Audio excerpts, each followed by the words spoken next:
ಬೆಂಗಳೂರಿನ ಶ್ರೀರಾಂಪುರ ನಿವಾಸಿಯಾಗಿದ್ದ ಸೀನಪ್ಪ ಅನ್ನೋ ವೃದ್ಧ ನಿನ್ನೆ ಜೀವಂತವಾಗಿದ್ದವರು ಇಂದು ಕೊಲೆಯಾಗಿ ಶವವಾಗಿ ಮಲಗಿದ್ದಾರೆ ಕಣ್ರಿ. ಕೊಡಮ್ಮ ಇಲ್ಲಿ ನ್ಯೂಸ್ ನ್ಯೂಸ್ ನ್ಯೂಸ್ ನೋಡ್ಬೇಕು. ನ್ಯೂಸ್ ನೋಡ್ಬೇಕಾದ್ರೆ ಕಿತ್ಕೊಂಡ್ರೆ ನನಗೆ ಸಿಕ್ಕಾಪಟ್ಟೆ ಕೋಪ ಬಂದ್ಬಿಡುತ್ತೆ. ಪ್ರಪಂಚ ಜ್ಞಾನ ತುಂಬ್ಕೋಬೇಕು ತಲೆ. ಕೊಡಮ್ಮ ಇಲ್ಲಿ. ಮಾವ, ಶ್ರಾವಣಿ ಸುಬ್ರಹ್ಮಣ್ಯ ಅಂತ ಹೊಸ ಸೀರಿಯಲ್. ಆ ಮನೇಲಿ ಪಾಪ ಸುಬ್ಬು ಒಬ್ಬನೇ ದುಡಿಯೋನು. ಇಡೀ ಮನೆನೂ ಹೇಗ್ ನಿಭಾಯಿಸ್ತಾನೋ ಏನೋ. ನೀವು ಸುಮ್ಮನೆ ಇರಿ, ನಾನು ಸೀರಿಯಲ್ ನೋಡ್ಬೇಕು. ಸೀರಿಯಲ್ ಅಂತೆ ಸೀರಿಯಲ್. ಎತ್ತಾಗಮ್ಮ ಅಡ್ಗೆ ಮನೇಲಿ ನಿಮ್ಮ ಅತ್ತೆ ಒಗ್ಗರಣೆ ಹಾಕ್ತಾ ಇದ್ದಾಳೆ. ಅವಳಿಗೆ ಸ್ವಲ್ಪ ಈರುಳ್ಳಿ ಹೆಚ್ಚಿಕೊಡ್ಬೇಕು. ಈರುಳ್ಳಿ ಹೆಚ್ಚಿದ್ರು ಕಣ್ಣಲ್ಲಿ ನೀರು ಬರುತ್ತೆ. ಸೀರಿಯಲ್ ನೋಡೆ ಆಳೋ ಅವಶ್ಯಕತೆ ಇಲ್ಲ. ಕೊಡಿಲಿ. ಮಾವ, ನೀವು ಕೊಡ್ತೀರೋ ಇಲ್ವೋ? ನನಗೆ ಸೀರಿಯಲ್ ಬೇಕು. ನನಗೆ ನ್ಯೂಸ್ ಬೇಕು. ನನಗೆ ಸೀರಿಯಲ್ ಬೇಕು. ನನಗೆ ನ್ಯೂಸ್ ಬೇಕು. ನನಗೆ ಸೀರಿಯಲ್ ಬೇಕು. ನ್ಯೂಸ್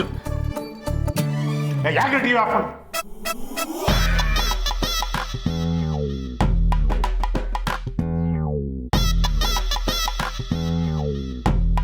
ಯಾಕೆ ದತ್ತನ್ನ ಟಿವಿನ ಆಫ್ ಮಾಡ್ಬಿಟ್ರಿ? ನಾವಿಲ್ಲಿ ಹಪ್ಪಳ ಉಪ್ಪಿನಕಾಯಿ ಕೋಸಂಬರಿ ಅಂತ ಕಿತ್ತಾಡ್ತಾ ಇದೀವಿ. ನೀವು ನೋಡಿದ್ರೆ ಊಟದಲ್ಲೇ ಎತ್ಬಿಟ್ರಲ್ಲ.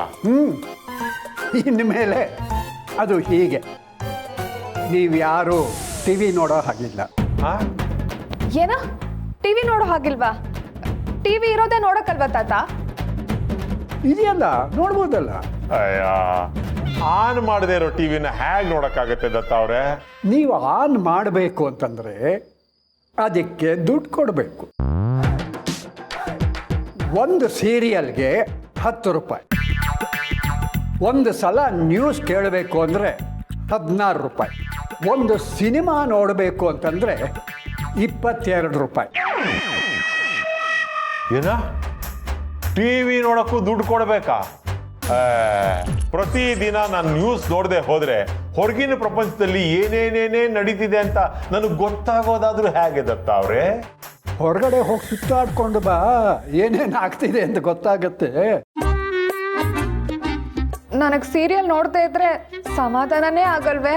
ಸಾಂಬಾರಲ್ಲಿ ಉಪ್ಪು ಕಮ್ಮಿ ಇದ್ರೆ, ಸಂಸಾರದಲ್ಲಿ ಮಾತು ಕಮ್ಮಿ ಇದ್ರೆ ಸಮಾಧಾನ ತನಗೆ ತಾನೇ ಆಗತ್ತೆ.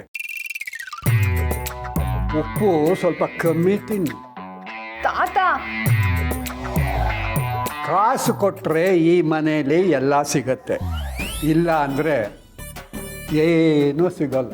ಮೋಸ ಮೋಸ ಮೋಸ ಮಾಡ್ತಾ ಇದ್ದೀರಾ ನೀವು. ನಮ್ಮ ಎಲ್ರನ್ನು ಈ ಮನೆಯಲ್ಲಿ ಇರಿ ಅಂತ ಹೇಳ್ಬಿಟ್ಟು ಈಗ ವಸೂಲಿ ಮಾಡೋ ಕಾರ್ಯಕ್ರಮ ಇಟ್ಕೊಂಡಿದ್ದೀರಾ ನೀವು. ಇನ್ನು ಒಂದೇ ಒಂದು ನಿಮಿಷ ಈ ಮನೇಲಿ ಇರಲ್ಲ ನಾವು.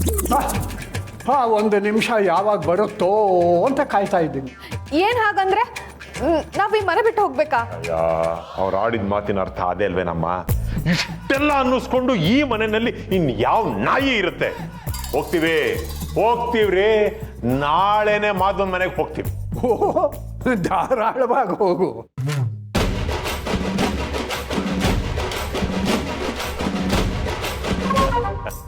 ಛೇ ಛೇ ಛೇ ಛೇ ಛೇ ಛೇ ದತ್ತವ್ರೆ, ಬಡವನ ಮನೆ ಊಟ ರುಚಿ ಅನ್ನೋ ಗಾದೆ ಇಲ್ವೇ? ಶ್ರೀಮಂತರ ಮನೆಯಲ್ಲಿ ಸೊಕ್ಕು, ಅಹಂಕಾರ ಇವೆಲ್ಲ ಸಿಕ್ಕಾಪಟ್ಟೆ ಜಾಸ್ತಿ ಇರುತ್ತೆ. ಬಡವರ ಮನೆ ಊಟದಲ್ಲಿ ಸ್ವಲ್ಪ ಉಪ್ಪು ಹುಳಿ ಖಾರ ಕಮ್ಮಿ ಇದ್ರೂ ನಾವಿಲ್ಲೇ ಅಡ್ಜಸ್ಟ್ ಮಾಡ್ಕೊಂಡು ಇದ್ದು ಬಿಡ್ತೀವಿ. ಅಡ್ಜಸ್ಟ್ ಮಾಡ್ಕೊಂಡು ಇರಬೇಕಾದ ಅವಶ್ಯಕತೆ ಇಲ್ಲ. ಈ ಮನೆಯಲ್ಲಿ ತಿನ್ನೋ ಅನ್ನಕ್ಕೆ ಬೆಲೆ ಇರುತ್ತೆ. ಏನ್ ಹಾಗಂದ್ರೆ ತಾತ? ಅಂದರೆ ಕಾಫಿ, ಟೀ, ತಿಂಡಿ, ಊಟ, ಟಿವಿ ಎಲ್ಲದಕ್ಕೂ ಚಾರ್ಜ್ ಆಗುತ್ತೆ. ಸದ್ಯಕ್ಕೆ ಮನೆ ಪರಿಸ್ಥಿತಿ ಸರಿ ಇಲ್ಲದೆ ಇರೋದ್ರಿಂದ ಇನ್ಮೇಲೆ ಎಲ್ಲ ಹೀಗೆ. ಆದರೂ ಇದೆಲ್ಲ ಸ್ವಲ್ಪ ಓವರ್ ಆಯ್ತು ಅಂತ ಅನ್ನಿಸ್ತಾ ಇಲ್ವಾ ದತ್ತ ಅವ್ರೆ ನಿಮ್ಗೆ? ಅನ್ಸುತ್ತೆ. ನಿನಗೆ ನೀನು ಮಾಡೋದು ಬಿಟ್ಟು ಮಿಕ್ಕಿದ್ದೆಲ್ಲ ಓವರ್ ಅಂತಲೇ ಅನ್ಸುತ್ತೆ. ಏನು ಮಾಡೋದು, ಈ ಮನೆಯಲ್ಲಿ ದುಡಿಯೋ ಕೈಗಳು ಕಮ್ಮಿ, ಧಾಳ ಧೂಳು ತಲೆಗಳು ಜಾಸ್ತಿ. ಆಯ್ತಾ? ಹೇಗಿದ್ರು ನೀವೆಲ್ಲ ಗಟ್ಮುಟ್ಟಾಗಿದ್ದೀರಲ್ಲ, ದುಡೀರಿ, ದುಡ್ಡು ತಿನ್ನಿ, ಆಮೇಲೆ ಬೇಕಾದರೆ ಏನೋ ಇವುಗಳನ್ನೆಲ್ಲ ಉಪಯೋಗಿಸ್ಕೊಳ್ಳಿ.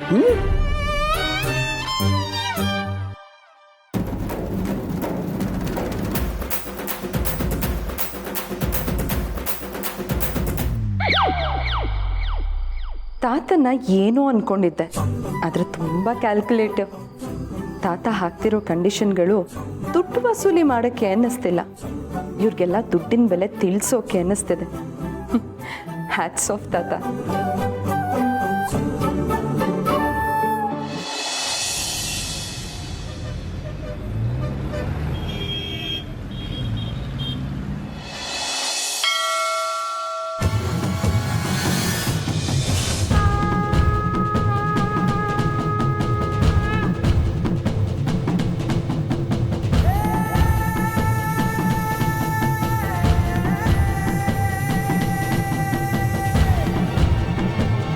ನಿನಗೆ ಈ ಜನ್ಮದಲ್ಲಿ ಮಕ್ಕಳಾಗಲ್ಲ ಹಾಗಂತ ನಾನು ಹೇಳ್ತಿರೋದಲ್ಲ. ನಿನ್ನ ಸ್ಕ್ಯಾನಿಂಗ್ ರಿಪೋರ್ಟ್ ನೋಡಿ ಡಾಕ್ಟ್ರೇ ಹೇಳಿರೋದು. ನಿನ್ನ ಜೀವನ ಒಂದು ಮರಳುಗಾಡಿದ್ದಾಗೆ, ಒಂದು ಜೀವಕ್ಕೆ ಜನ್ಮ ಕೊಡೋ ಯೋಗ್ಯತೆಯೇ ನಿನಗಿಲ್ಲ.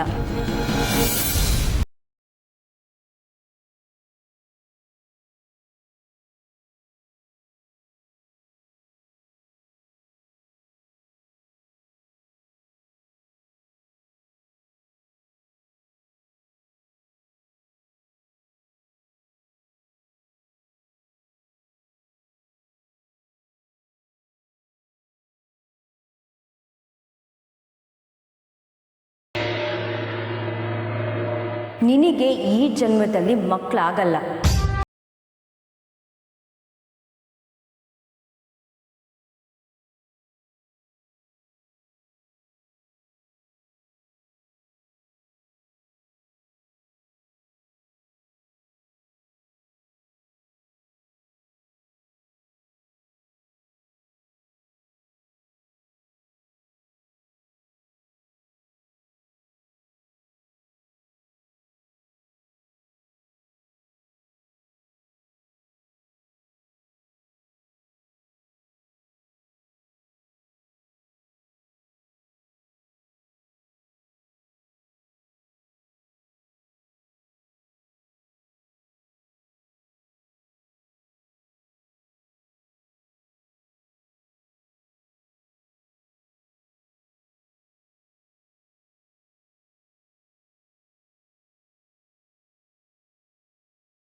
ಏನಾಯ್ತು?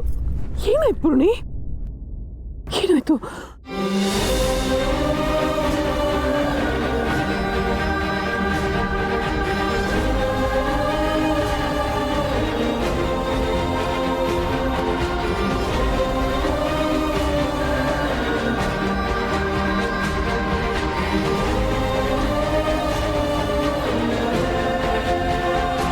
ಯಾಕೆ ಪೂರ್ಣಿ, ಯಾಕೆ ಹೇಳ್ತಾ ಇದೆಯಾ?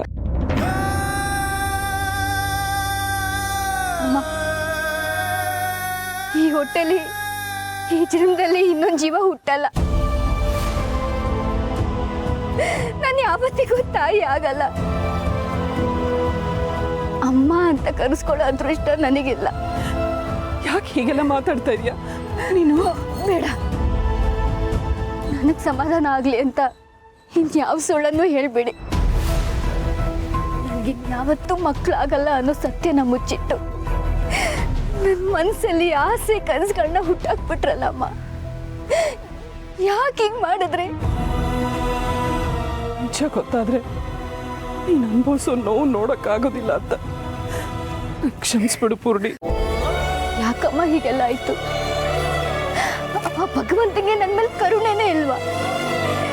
ನನ್ನ ಹತ್ರ ಅಷ್ಟೆಲ್ಲ ವ್ರತ ಮಾಡಿಸ್ಕೊಂಡು ಆ ಭಗವಂತನು ನನ್ನ ನಂಬಿಕೆಗೆ ಮೋಸ ಮಾಡಿಬಿಟ್ರೆ ನಾನು ಇನ್ಯಾರನ್ನ ನಂಬಲಿ? ಇನ್ಯಾರನ್ನ ನಂಬಲಿ?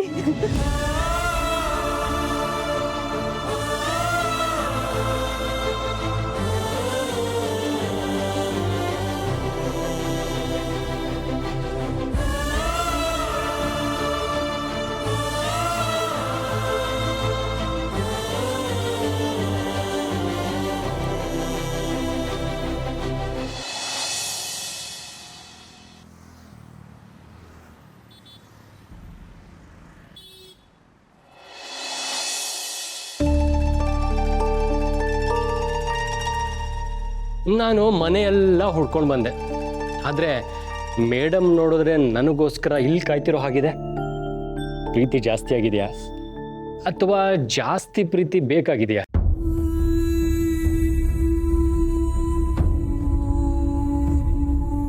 ಯಾಕೆ ಪೂರ್ಣಿ, ಪ್ರೀತಿ ಬಗ್ಗೆ ಅಷ್ಟೆಲ್ಲ ಮಾತಾಡ್ತಿದ್ರು ಏನು ಮಾತಾಡ್ತಿಲ್ಲ? ಯಾಕೆ?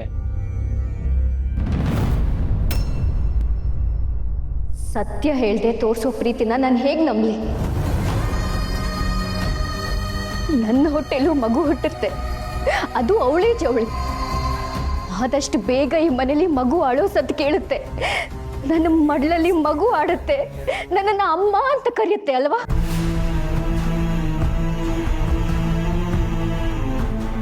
ಎಷ್ಟೊಂದು ಕನಸುಗಳು, ಎಷ್ಟೊಂದು ಆಸೆಗಳು. ಯಾಕ್ರಿ ನನಗೆ ಇಷ್ಟು ಮೋಸ ಮಾಡಿದ್ರಿ? ನನ್ನೊಳಗೆ ಇಷ್ಟೊಂದು ಆಸೆಗಳು ತುಂಬಿಕೊಳ್ಳಕ್ಕೆ ಯಾಕೆ ಅವಕಾಶ ಮಾಡಿಕೊಟ್ರಿ? ನನ್ನ ಕನಸುಗಳನ್ನೆಲ್ಲ ಯಾಕೆ ಕೊಂದ್ಬಿಟ್ರಿ? ನನ್ನ ನಂಬಿಕೆ ಜೊತೆ ಯಾಕೆ ಆಟ ಆಡ್ಬಿಟ್ರಿ? ಯಾಕ್ರಿ ಹೀಗೆ ಮಾಡಿದ್ರಿ?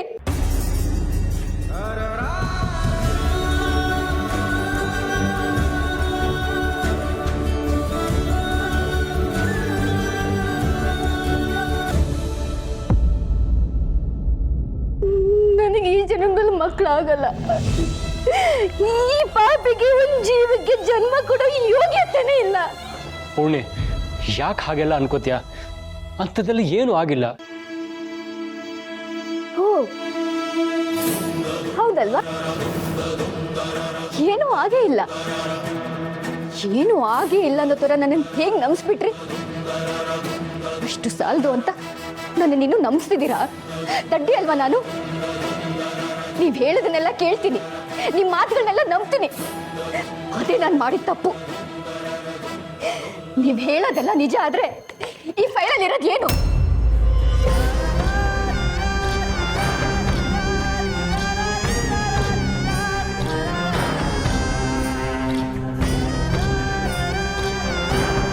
ನನಗೆಲ್ಲ ಸತ್ಯ ಗೊತ್ತಾಗಿದೆ ರೀ. ಇನ್ನೂ ನನ್ನನ್ನು ದಡ್ಡಿ ಮಾಡೋ ಪ್ರಯತ್ನ ಮಾಡಬೇಡಿ.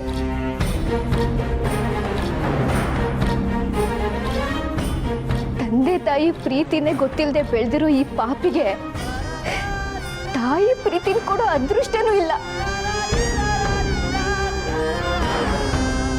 ನನ್ನಂತೋಳಿ ಈ ಭೂಮಿಗೆ ಭಾರ ಅಲ್ದೆ ಮತ್ತಿನ್ನೇನ್ರಿ?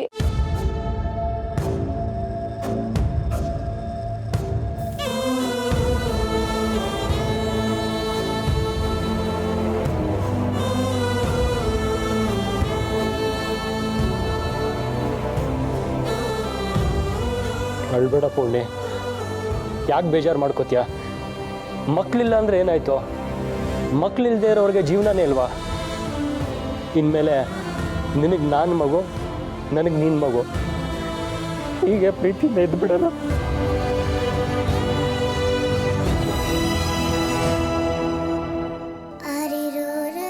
ನಾನು ಶಾಶ್ವತವಾಗಿ ಕಣ್ಣು ಮುಚ್ಚೋವರೆಗೂ ನನ್ನ ತಾಯಿ ಆಗ್ಬೇಕು ಅನ್ನೋ ಕನಸು ನನ್ನ ಕಣ್ಣಿಂದ ಹೋಗಲ್ಲ ರೀ. ಅಂದಮೇಲೆ ಯಾಕ್ರಿ ಈ ಬದುಕು? ಯಾಕೆ ಹೇಳಿ?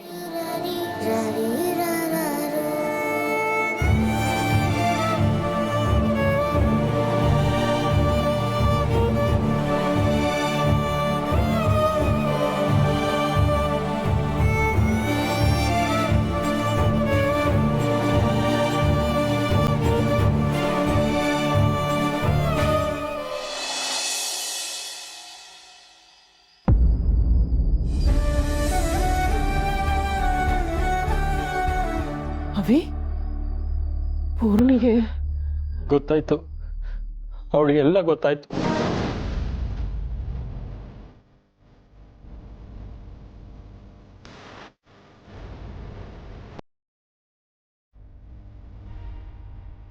ಅವಳಿಗೆ ಮಕ್ಕಳಾಗಲ್ಲ ಅನ್ನೋ ನಿಜ ಗೊತ್ತಾಗೋಗಿದೆ. ಅವಳ ದುಃಖ ನೋಡ್ತಾ ಅವಳ ಎದುರುಗಡೆ ನಿಲ್ಲೋ ಧೈರ್ಯ ನನಗಿಲ್ಲ. ಅವಳನ್ನ ಹೇಗೆ ಸಮಾಧಾನ ಮಾಡಬೇಕು ಅಂತ ನನಗೆ ಗೊತ್ತಾಗ್ತಿಲ್ಲ. ಭಯ ಆಗ್ತಿದೆ. ಅವಳ ಸಂಕಟ ನೋಡ್ತಿದ್ರೆ ನನಗೆ ಭಯ ಆಗ್ತಿದೆ.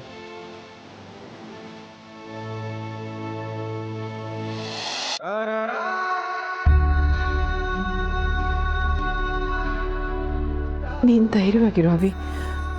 ಪೂರ್ಣಿಗೆ ನಾನು ಸಮಾಧಾನ ಮಾಡ್ತೀನಿ. ಇಂಥ ಹೊತ್ತಲ್ಲಿ ಅವಳಿಗೆ ಸಮಾಧಾನಕ್ಕಿಂತ ಅವಳಿಗೆ ದುಃಖ ಹಂಚ್ಕೊಳ್ಳೋ ಹೃದಯ ಬೇಕಾಗಿರುತ್ತೆ. ಮನಸ್ಫೂರ್ತಿಯಾಗಿ ಅಳಬೇಕು ಅನ್ನಿಸ್ತಿರೋಳಿಗೆ ಹತ್ತು ನಿರಾಳ ಆಗೋದಕ್ಕೆ ನಿನ್ನ ಹೆಗಲ್ ಬೇಕಾಗಿರುತ್ತೆ. ಈಗ ಅವಳಿಗೆ ಮಗು ಆಗೋದಿಲ್ಲ ಅನ್ನೋದಕ್ಕಿಂತ ಅವಳನ್ನ ಮಗುವಿನ ಹಾಗೆ ನೀನು ಕಾಪಾಡ್ಕೋಬೇಕಾಗಿದೆ.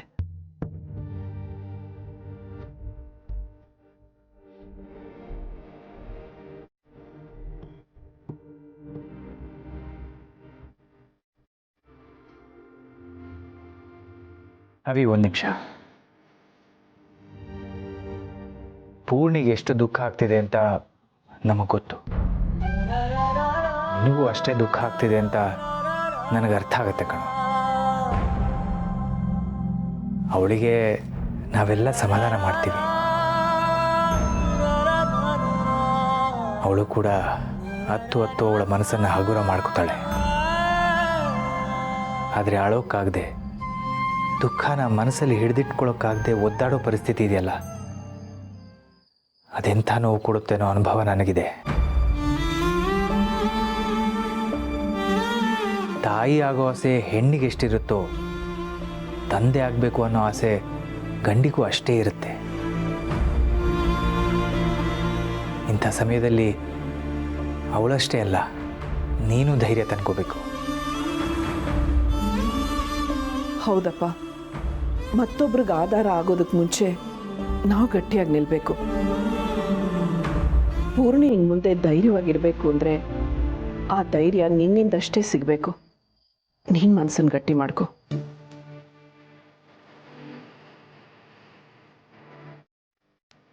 ಈಗಿನ ಕಾಲದಲ್ಲಿ ಮಕ್ಕಳಾಗದಿರೋದು ದೊಡ್ಡ ಸಮಸ್ಯೆ ಅಲ್ಲ, ಆದರೆ ಆ ಪರಿಸ್ಥಿತಿನ ಎದುರಿಸೋದೇ ದೊಡ್ಡ ಸಮಸ್ಯೆ. ಟೆಕ್ನಾಲಜಿ ಇಂಪ್ರೂವ್ ಆಗ್ತಿದೆ, ಮೆಡಿಕಲ್ ಸೈನ್ಸಸ್ ದೊಡ್ಡ ದೊಡ್ಡ ಅದ್ಭುತಗಳನ್ನೇ ಮಾಡ್ತಿವೆ. ಡೋಂಟ್ ವರಿ, ಮಗು ಆಗಲ್ಲ ಅನ್ನೋ ನಿರ್ಧಾರಕ್ಕೆ ನೀವೀಗಲೇ ಬರಬೇಡಿ. ಯಾವುದೋ ಒಂದು ದಾರಿಲಿ ನೀವಿಬ್ಬರು ಅಪ್ಪ ಅಮ್ಮ ಆಗೇ ಆಗ್ತೀರಾ. ಅವಳ ದುಃಖನ ದೂರ ಮಾಡೋ ಜವಾಬ್ದಾರಿ ನಮಗೆ ಬಿಡು. ಮೊದಲು ನಿನ್ನ ಮನಸ್ಸಲ್ಲಿರೋ ದುಃಖನ ಕಮ್ಮಿ ಮಾಡ್ಕೊ.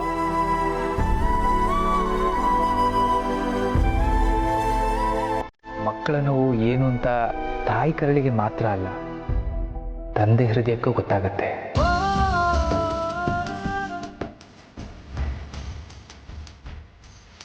ಧೈರ್ಯ ತಗೋ ಮಗನೇ.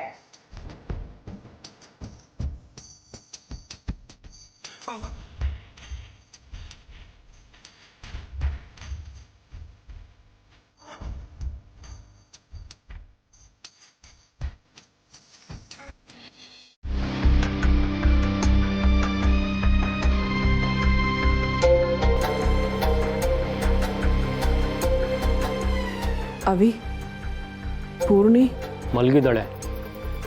ಹತ್ತು ಸುಸ್ತಾಗಿರಬೇಕು.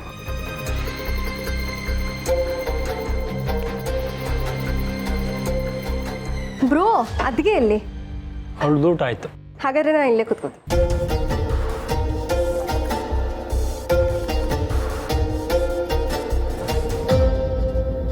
ಹಲೋ, ಬಾ ಶಾರ್ವರಿ.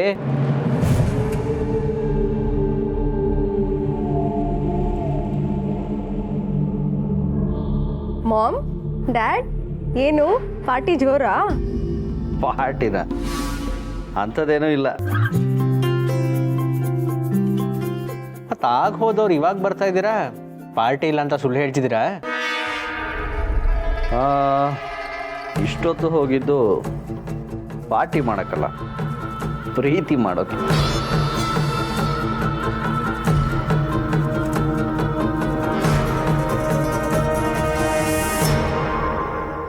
ಇವತ್ತು ನನ್ನ ಹೆಂಡತಿ ನನಗೆ ತಡ್ಕೊಳಕ್ ಆಗದಲೇ ಇರೋ ಅಷ್ಟು ಪ್ರೀತಿ ತೋರಿಸಿದಾಳೆ. ಹಾಗಿದ್ರೆ ನೀವಿಬ್ರು ಎಲ್ಲಿ ಹೋಗಿದ್ರಿ? ನೀವು ಇಷ್ಟೊಂದು ಖುಷಿಯಾಗಿ ಮಾತಾಡ್ತಿದ್ದೀರಾ ಅಂದ್ರೆ ಮಾಮ್ ನಿಮ್ಗೇನೋ ಸರ್ಪ್ರೈಸ್ ಕೊಟ್ಟಿರ್ಬೇಕು ಅಲ್ವಾ?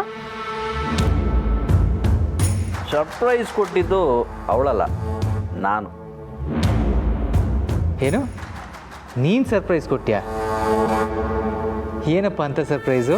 ನಾನಿವತ್ತು ಶಾರ್ವರಿನ ನಮ್ಮ ಫೇವ್ರೆಟ್ ಸ್ಪಾಟಿಗೆ ಕರ್ಕೊಂಡು ಹೋಗಿದ್ದೆ.